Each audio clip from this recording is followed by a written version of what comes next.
know what I think the problem is, Jonathan? We don't get to know each other at all. Okay. I feel like every time I'm about to ask you something personal, you deflect. I highly doubt that. Anyway, did you see the newest Jonathan, can I ask you something? Have you ever really been in love before? Whoa, look at my hands, they're shaking. I guess what I'm trying to say, Jared, is... Oh, hey, Cappy! There's this new movie out called Evil Dead Rise. What's it called? Evil Dead Rise. So let me just get this straight, Cappy. Listen, I want you two to check it out and make sure it's child appropriate. Let me know if I can take my niece there tonight. Oh, Jesus. Get it done, boys. Let me take a look at it here. Man, I believe Captain just hit you in the face with his case file. I'm so sorry about that. It's okay. I'm shouldn't okay. accept that kind of abuse, by the way. Yeah. Can I be honest with you, Jared? Yeah. I never liked my left eye. Uh-huh. So the fact that it's basically hanging out of my head, I'm very happy right now.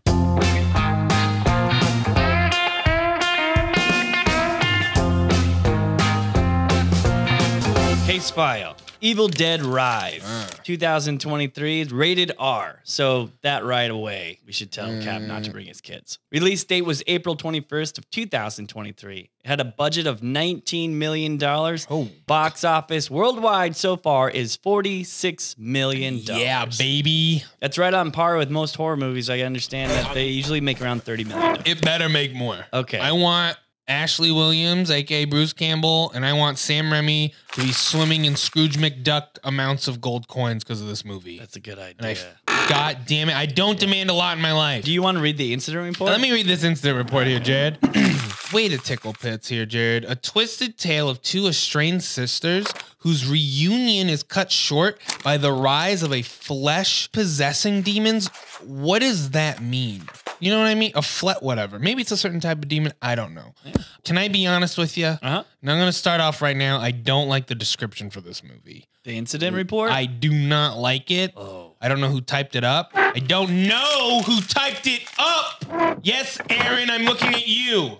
Aaron does really translate your passive aggressiveness to harassment. So I don't like the front desk guy. I understand. He goes through our paperwork and he types up like this. I know. But I will say this, you don't need a good trailer, you don't need a good incident report, and you don't need a good poster because the movie title itself gives it all the weight it needs, and it still would have made $30 million. Did you know that there's an alternative title to this? Get the hell out of here. What's it called? Evil Dead Now. That's dumb. Do you know what the subtitle to this movie is called? No. Mommy loves you to death. That's what it was. Yeah. Okay. And I don't want to sour your mood at all before we watch this movie. Look at me, Jared, and I have something to tell you. Hold my hand. Okay, yeah. I've already seen this movie. What? Twice. Okay, well, are you okay to watch it again with me? I am. The only reason I didn't interrupt Cap, by the way, kids can see this movie. Well, that's great. That's I would great rate to it hear. a soft Great to hear. G. It was a little bit less violent than Shrek. Okay, but I did discuss this movie before I, obviously seen it with people who've actually watched this movie already. Oh, okay. And here's some of their reviews. So for the 4 days leading up to the release of Evil Dead Rise on Friday, I watched one Evil Dead movie every night. I could not wait for this movie, but I lasted about a half hour before walking out of this massive piece of trash. That was a very nice and insightful thought. If I find you, I am going to ruin your life. And okay, the second interview I have here is... Evil Dead Rise is about as good as the remake in 2013, but doesn't measure up to the original trilogy. But if you're a true Evil Dead fan, you'll have a good time with this latest Evil Dead content. Good for you. All right, no, okay. I see you're getting upset. I'm not upset. I'm gonna play this last interview. I'm very happy. These Deadites resemble modern zombies rather than the unique and creative Deadites So, of can I the see that original. tape recorder? No, hold on a second. Because I stopped I hope you have another one. A little interesting fact, too, about this case file that we're studying right now, Evil Dead Rise. This is the only Evil Dead film that is not featuring the 1973 Oldsmobile Delta Royal vehicle. Oh, you can't have it. Okay. Even though Bruce Campbell came out, he said he was retired as Ash Williams. Because then a bunch of conspiracy idiots on the internet will be like, that's Ash Williams' car, so you can't have it in the background. But, that's a gem. All right, so that's all I got on the informant notes. Just wanted to prime our case file with that information. Yes. All right, then we got usual suspects. Here are the producers. New Line Cinema. The the first film's distributor. Other production companies objected to Evil Dead Rises because the mother was terrorizing her children and demanded that it be rewritten to be a babysitter instead. I don't understand that. Exactly. I can't stand it. So New Line Cinema said, hey, listen, we have no problem putting children in mortal danger because we are the house that Freddy built. Damn straight, dude. That's me and New Line Cinema. We got exact same morals. Like when I'm on a case, I have no qualms about putting a child in danger. Okay, got it. Makes sense. Yeah. Yep. Here it is. Sam Raimi in 2019 tapped Lee Cronin after seeing his feature film Hole in the Ground at Sundance the same year. Wow. And then the third producer on this film was Robert Tappert. Tappert produced nearly all of Sam Raimi's projects, starting with The Evil Dead in 1981. Here's a body of evidence out of some other movies that he's also produced. Time Cop in 1994. Okay. 30 Days of Night in 2007. I love that movie where they're like hovering around the town and from above and there's vampires and gunshots. And God, I love that shot. It's just, I don't know why I kissed your hand for that, but I just love that shot. So that's all we got for the producers. Now on to the distributors, Warner Bros. Vomit. Now the film was originally set for streaming on HBO Max. Basically, after positive test screenings, they decided to give it a theatrical release instead of just releasing it on It's HBO only in Max. theaters, right? Yep. Okay, so I have a pop quiz for you, Hotshot. So just give me your knee-jerk reaction if you feel like any of these upcoming Warner Brothers releases should be released or redacted from public record. Hit me with it. First one, The Flash. I want to see it in theaters. Barbie. Bring it on. I want to see it in theaters. Meg 2. Redact it. I don't care. All right. I'm disgusted, Jared. Art is dead. God isn't real. What is going on now? Go ahead. Dune 2. Yeah, let's check it out. Blue Beetle. Will it make money? Oh, we're showing we're going to get a 10% profit back. They don't. No one cares. Aquaman 2. Is Amber Heard in it? Then I'm not. If Maybe. she's not in it, I won't see it. Okay.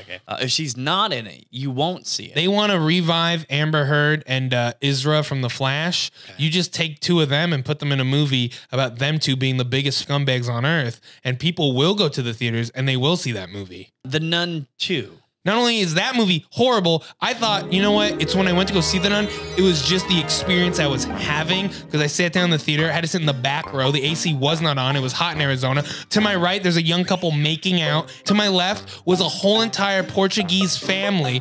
And the grandpa has his feet up, no shoes in front of me. I'm like, what the hell's going on? And the grandparents didn't speak English. And the granddaughter had to keep telling him all the lines of the movie. So I got to listen to the whole thing in Portuguese. I'm like, and then I realized it's not the Portuguese family's fault. It's not the young lovebirds' fault that I kept videotaping. It's the movie is not a good movie and it's boring. All right, then we got Wonka. Timothy Chalamet? That's him. Can somebody explain to me why we all love Timothy Chalamet? Here's some sad news for you, though. Out of the 18 releases, 17 are either remakes, direct sequels, or based on an intellectual property that Warner Brothers is going to send out this year. And that makes sense because people are scared of taking risks and they want to go with what they know. Right. Give me the same, but make it different. And by different, I mean make it worse. Why don't you go ahead and take a look at that folder of yours, The Prime Suspect. Sorry, I had my new folder bind in human skin. Oh, yeah. wait a minute. I haven't found the third volume of the Necomicon. Necronomicon? That's the one. Okay, so Evil Dead Rise, Mommy Loves You to Death, was directed by Lee Cronin. Yeah, I watched an interview of him. He sounds just like Colin Farrell. To me, there is a timeline that's linear from Sam's first story all the way through to this. But he's like a more adorable Colin Farrell. What are you trying to say? I'm just saying that he's like the type of guy that you would want to shrink down to the size of a strawberry and put him in your pocket. And I think each one of the books, I kind of look at them almost like Gospels in the Bible. It's like the same story told a slightly different way by a different person. Wow. I would like to shrink down the size of strawberry and have Colin Farrell put me in his ass. Okay, when we saw this movie, I thought he's only done one other movie. Right. The Hole in the Ground, which I told you I saw. Which is his, isn't that his only first feature? Yes, it is. But he has done other things. As we said before, he's done 50 States of Fright, 2 episodes in 2022. He did The Hole in the Ground in 2019. He did Ghost Train in 2013, which won him a Saturn Award nomination. Now so who cares about that? Recently introduced the thriller aspect to the Saturn Award. They did recently introduce the thriller aspect. Thrillers are just the extra add-on to the genre. Thriller crime, thriller drama. You know what I mean? Yeah. Like, yeah, okay. Pop quiz, hot shot. When did you install that? Just recently put it in. Do I have you one? made fun of the fact. No, you don't What's have this one. I button didn't do? install it.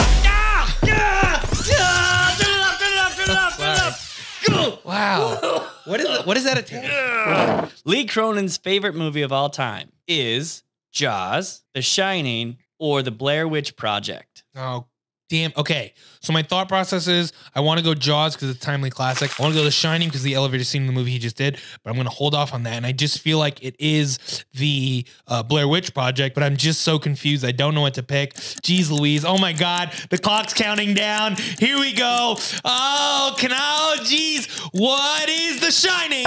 Jaws. Damn it. Full stop, as he says. Yeah, Lee Cronin, Jaws was my favorite movie. Now it's Evil Dead Rise. Glad to see you. Yeah. Evil Dead Rise, full stop. Pop quiz, hot shot. Okay. So I have descriptions of the movies Lee Cronin has done, and you have to guess which title belongs to these descriptions. Every night around the world, couples fall asleep side by side, trusting they know who lies beside them.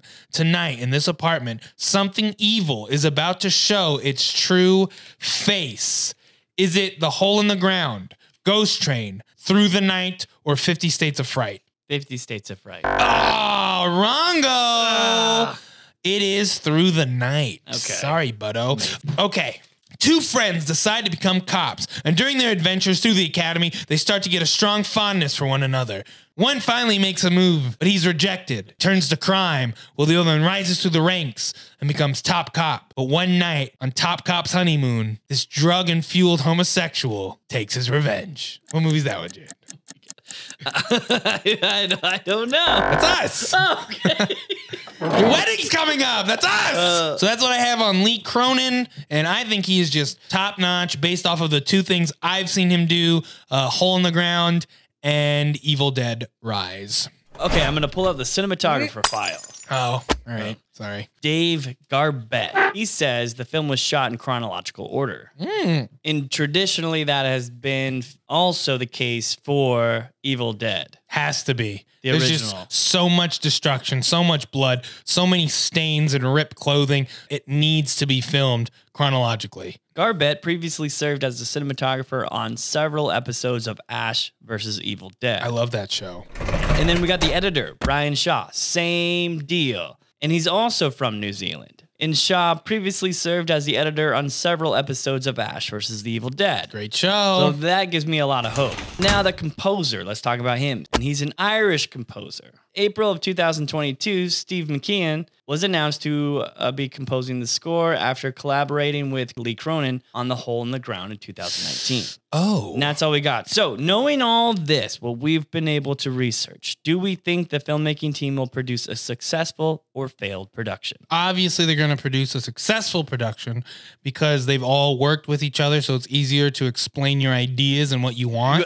Do you mind if I watch the movie? Yeah. Okay, I'll Please do. watch this. You know what? I've seen it twice. Yeah. You watch the movie, and I'll watch you watching the movie. Oh, you know what? That reminds me because Lee Cronin, the director, he said Yeah. in an interview, he said that when he was younger and he would watch horror movies, he was way too scared to actually watch the movie. So Okay. he spent a lot of time just watching his family watch the horror movie. That is creepy. He was like, that's all I'm trying to do now with my movies. I'm just trying to scare my family. Okay, on that note, Dude, let's you watch don't the gotta movie. make a movie to scare your family. Well, how do you expect to First do off, that? I would kidnap somebody. Oh, right. I would wear a mask. I would drag them into the living One room. of the family where members they're- you'd kidnap? Anybody. Doesn't even matter. If it's going to be a family member to add effect, I'll do it. I'll point a gun right to their head. They'll start freaking out. Sure. Pull the mask off.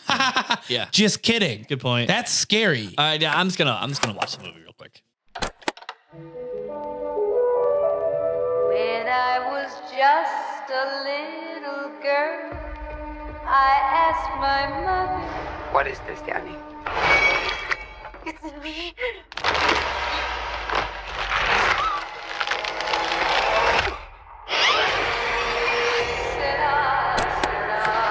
Boom. Oh man, What'd you that think? was the best movie I've ever seen in You my want life. to fight all those people that you You're interviewed? completely wrong. Okay, Thank you. Now, I'm trying to figure out what exactly our eyewitnesses were trying to say.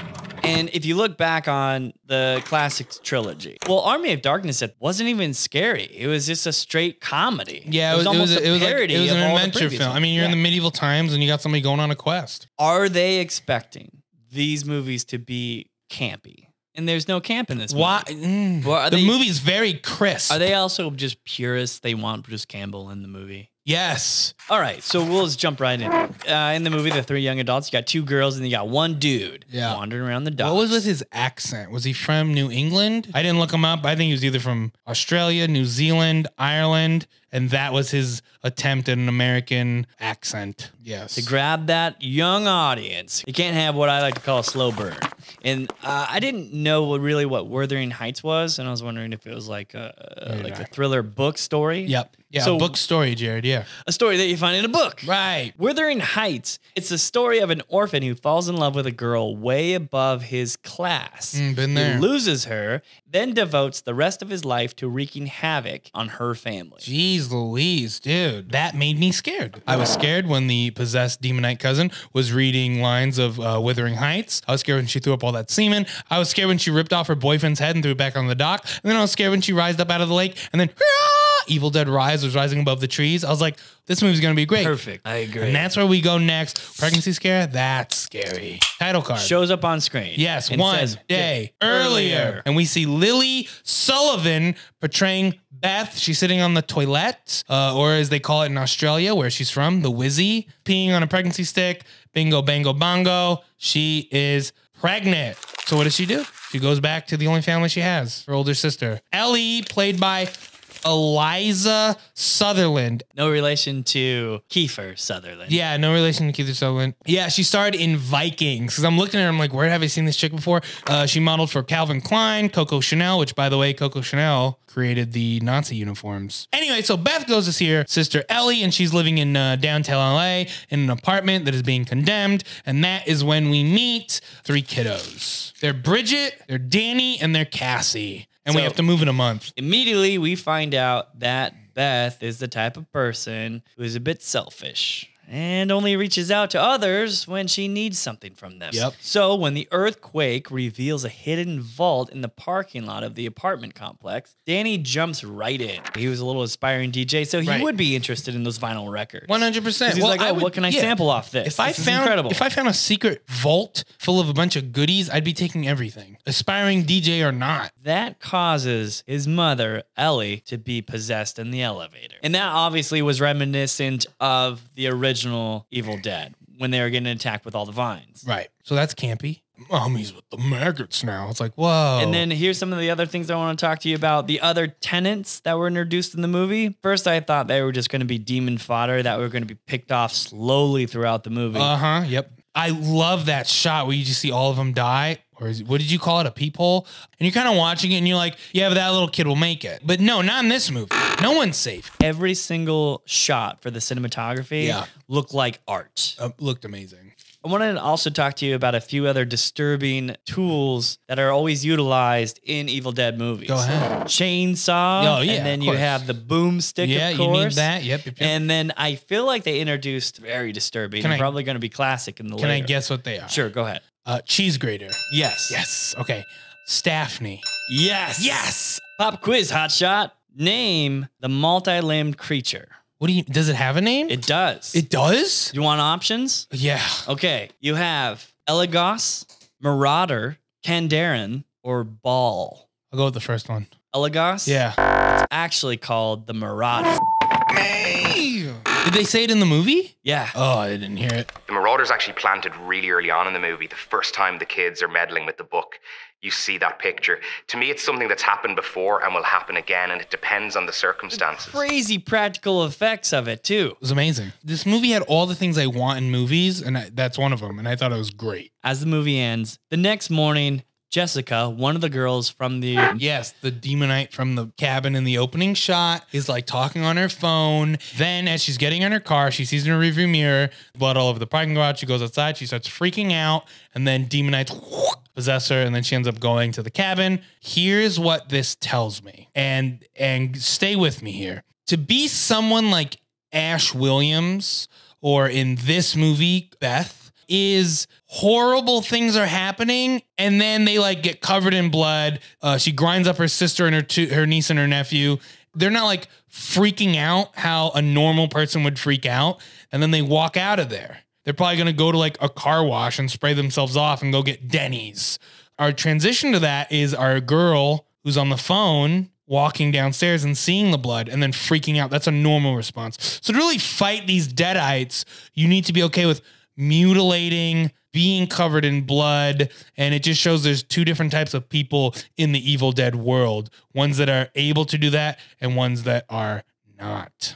There's a very important beat between Beth and Cassie later on where Cassie asks her auntie, is this a nightmare? Those little moments are really important to breathe and to get inside the psychology of these characters, because without the psychology, then horror is just spectacle and nothing else, right? Let's pull out the box office opening weekend ranking in the movies. Okay. So it was competing against the Super Mario Brothers movie. Did you see that? No. John Wick Chapter 4. Did you see that? I did. It sucked. Dungeons and Dragons Honor Amongst Thieves. Did you see that? Yes. Me too. Where do you think it ranked competing against all of those movies? 1. No. Hang on. Stop. No. 2. Number 2. Yes, because Mario. Yeah. Yep. Currently, the movie has $436 million. Okay, that just shows how much the world loves Italians. You want to guess how much Evil Dead made in its opening weekend? $25 million. Close, $24 million. Damn it. You were so Deserves close. more. Deductions. Key to the City, Best Actor. Oh my goodness gracious. I'm going to have to give it to Ellie. That's exactly what I said. Alyssa Phenomenal. Sutherland. I loved it. She was absolutely yes. terrifying. Yes. And then when she became a demon... And you know what, real quick, which I wish I looked up, but I didn't, and I don't see it in this. All right, whoever put this case file together should be fired. The makeup was frightening. Just excellent performance. So Key to the City for her. Fall Guy, worst actor in the movie. Am I being forced to put a Fall Guy on here? Who would you say is the weakest link of it? I don't think there was any weak links, but I guess if I just had to force myself to put somebody on there, I would say the chick that's reading Wuthering Heights. You didn't like her? I thought she was a little bit weak. I agree. I'll put that chick. Yeah, Sure. you know what? I didn't even think of her. At first, I thought of the guy who got his eye munched out. No, I liked Gabriel, you know? Well, I liked him, but I felt like he was a different character in the beginning. He was sort of formidable. At first, you thought like in the beginning, he was kind of like he wants to bone Ellie. Well, yeah, of course. Right? Who didn't? But then after that, I think, you know what? He's a modern guy. He's not a dude from the 80s, and he doesn't objectify women in a way some type of scumbag like you would do. He's a 2023, so he's a very respectable young man. I respect him then. Flashback, what do you think the best scene of the movie was? Oh, don't do that to me. What do you think it is? What do you think the best scene of the movie was?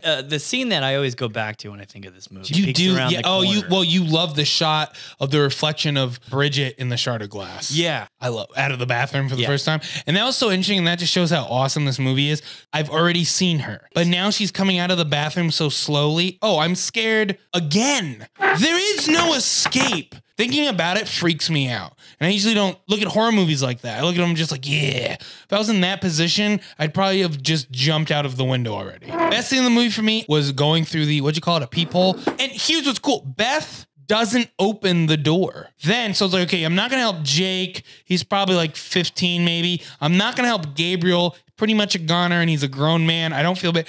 But you see little Scott running down the hallway and she does nothing. If you were in that position, would you try to help? What would you do? Well, are you going to let Scott in? Like, already that's scary. Seen the threat of Ellie. She's got stabbed right through the hand. She did. That was excellent. Yes. And then she also knows that there's really nothing that can stop whatever is possessing Ellie. Right. Yeah. So it's just like, how do, Worst scene of the movie. The red herring. The end scene when our blonde chick is on the phone with the cousin. There. The biting of the eye and the spit take. I know that was Dirty Deborah's favorite scene, but I thought it was the weakest of the effects. I thought that was just an homage. Campiness. Hunch, moral or message of the movie? My sister has a hunch. What is it, Jared? Tell me. What is Beth going to do now? How does that have anything to do with the moral of the story? The moral of the story is Beth is a murderer, or at least a person of interest in the disappearance of Ellie, Bridget, and Danny, because their DNA is all over the wood chipper.